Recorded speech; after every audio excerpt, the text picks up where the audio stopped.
Bonjour à toutes et à tous et bienvenue à cette partie 2 sur 3 des probabilités.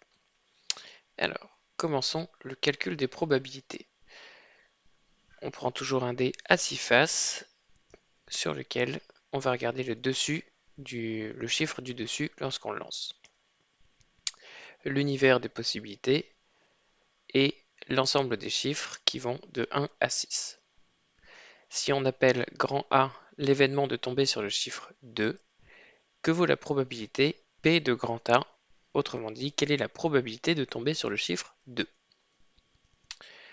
Nous sommes d'accord que l'événement grand A admet comme issue le chiffre 2, ce qui fait une seule et unique issue, et l'univers, lui, est composé de 6 issues. La probabilité de grand A est le rapport des deux, c'est-à-dire une issue sur 6, ce qui est 1/6. Quelle est maintenant la probabilité de ne pas tomber sur le chiffre 2? Nous sommes d'accord que ce sont les chiffres 1, 3, 4, 5 et 6, et on note A bar le contraire de l'événement A. Si ça avait été B, on aurait noté B bar le contraire de l'événement B. A bar ici est constitué de 5 issues. L'univers, lui, est toujours constitué de 6 issues. Par conséquent, P de A bar vaut 5/6. Calculons maintenant P de A plus P de A bar, ce qui nous donne 1/6 plus 5/6, 6/6, autrement dit 1. Petite définition, l'événement contraire d'un événement A est constitué des issues qui ne réalisent pas A. Donc on le note A bar, comme vu précédemment. Propriété, pour un événement A, P de A plus P de A bar vaut 1. Application, on lance une fois encore un dé à 6 faces en observant le numéro du dessus. Cette fois-ci, on va appeler grand A l'événement tombé sur un chiffre inférieur ou égal à 2. Donc je vous laisse calculer la probabilité P de A. L'événement A est constitué de 2 issues. L'univers est toujours constitué de 6 issues. Par conséquent, P de A vaut 2/6. Si maintenant on calcule P de A bar, sachant que c'est le strict opposé de tomber sur un chiffre inférieur ou égal à 2, le strict opposé serait tomber sur un chiffre strictement supérieur à 2. Donc c'est-à-dire A bar est constitué des chiffres 3, 4, 5 et 6. Oméga, lui, vaut toujours les chiffres de 1 à 6. Par conséquent, P de A bar vaut 4/6. Une autre possibilité de calcul serait basée sur P de A plus P de A bar égale 1. Autrement dit, P de A bar vaut 1 moins P de A, c'est-à-dire 1 moins 2/6, 4/6. De façon générale, si on devait l'illustrer, on considère oméga l'univers des possibles. A est un événement, A bar est l'opposé de cet événement. A plus A bar représente l'univers des possibles. Si on fait P de A plus P de A bar, ce serait la probabilité de l'univers au complet. Autrement dit, ça vaudrait 1. Ce qui nous conduit à P de A plus P de A bar vaut 1. Puisque si vous faites la somme de toutes les probabilités d'une expérience, vous tombez sur 1. Petite définition, on prend A et B, deux événements d'une expérience aléatoire. Typiquement, on pourrait prendre grand A, ce serait tomber sur un chiffre inférieur à 2, et grand B serait tomber sur un nombre impair. L'événement A inter B est appelé l'intersection des événements A et B. Il est constitué des issues réalisant simultanément, c'est-à-dire en même temps, l'événement A et l'événement B.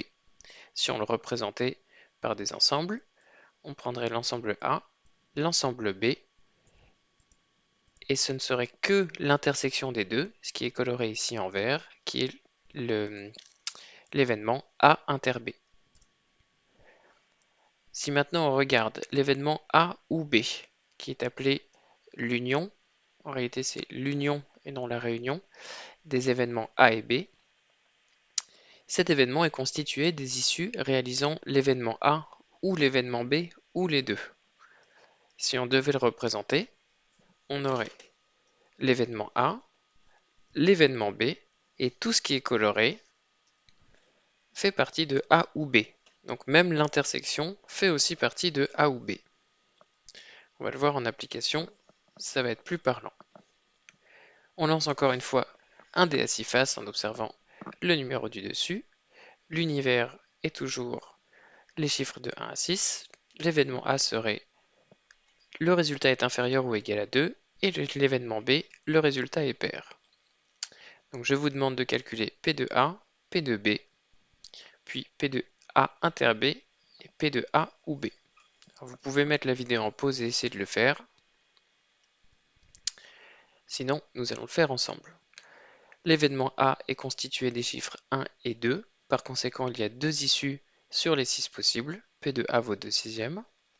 L'événement B, le résultat est pair, est constitué des issues 2, 4 et 6. Donc 3 issues sur 6. 3 sixièmes.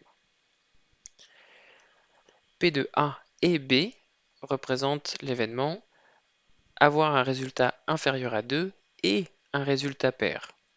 Autrement dit, on va chercher le ou les chiffres, s'il y en a plusieurs, qui appartiennent à la fois à l'événement A et à la fois à l'événement B.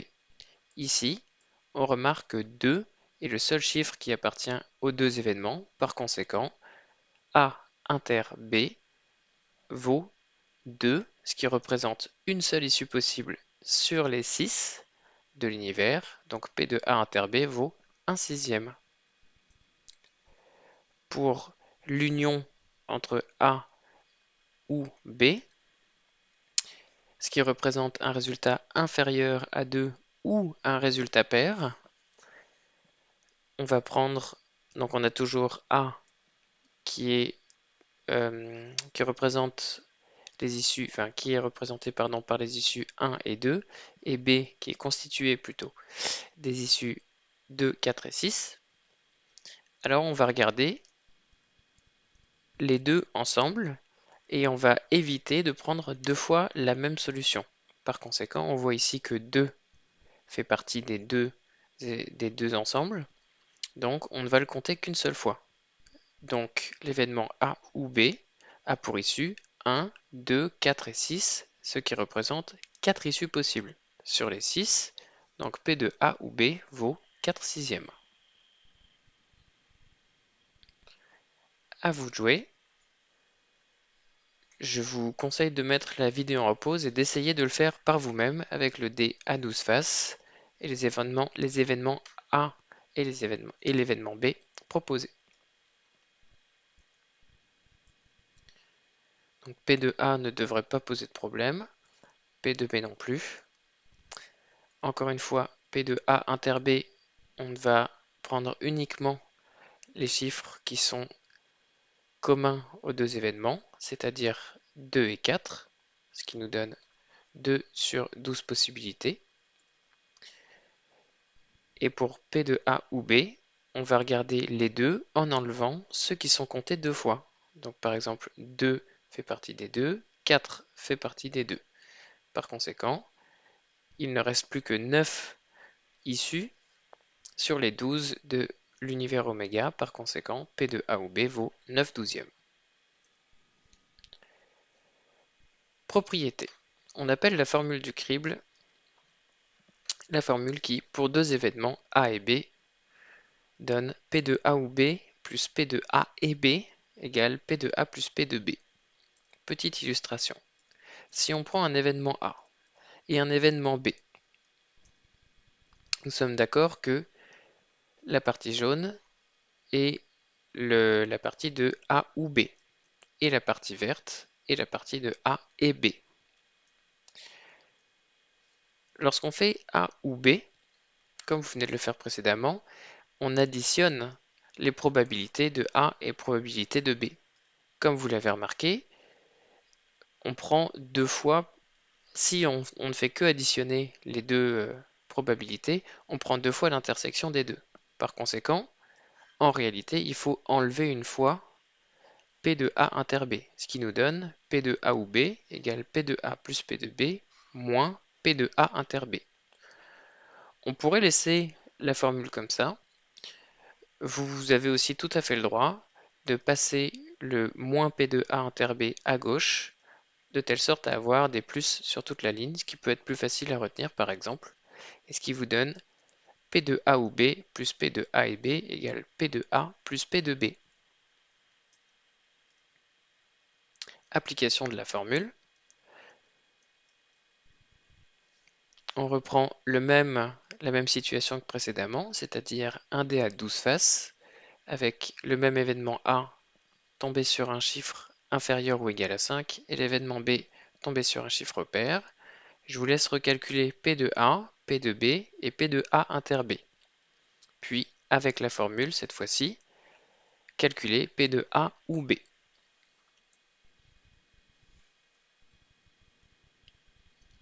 Donc si on utilise la formule, ça nous donne P de A plus P de B égale P de A ou B plus P de A et B. En passant le P de A et B à gauche, ça nous donne P de A plus P de B moins P de A inter B égale P de A ou B. Et en remplaçant avec les valeurs ci-dessus, on obtient 9 douzièmes, ce qui revient exactement au résultat de la page 6 sur 9. Pour terminer,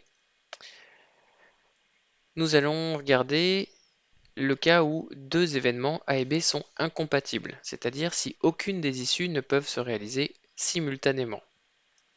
Si on devait l'illustrer, on prendrait un événement A et un événement B qui ne se rencontrent jamais. Autrement dit, l'intersection de l'événement A et B serait l'espace vide, l'ensemble vide. Et la probabilité d'un ensemble vide vaut 0. Donc si A et B sont incompatibles, P de A inter B vaut 0. On va prendre un exemple, encore une fois, ce sera sans doute plus parlant. Si on lance un dé à 6 faces et on donne l'événement A tomber sur un nombre inférieur à 2, et B, on tombe sur un nombre supérieur à 4. Si je vous demande de décrire l'événement A et B, on est d'accord que ça revient à dire on tombe sur un nombre inférieur à 2 et on tombe sur un nombre supérieur à 4. Et vous vous rendez compte que ce cas est impossible. Par conséquent, P de A inter B vaut 0, autrement dit, les événements A et B sont incompatibles. Et c'est ainsi que s'achève la deuxième partie.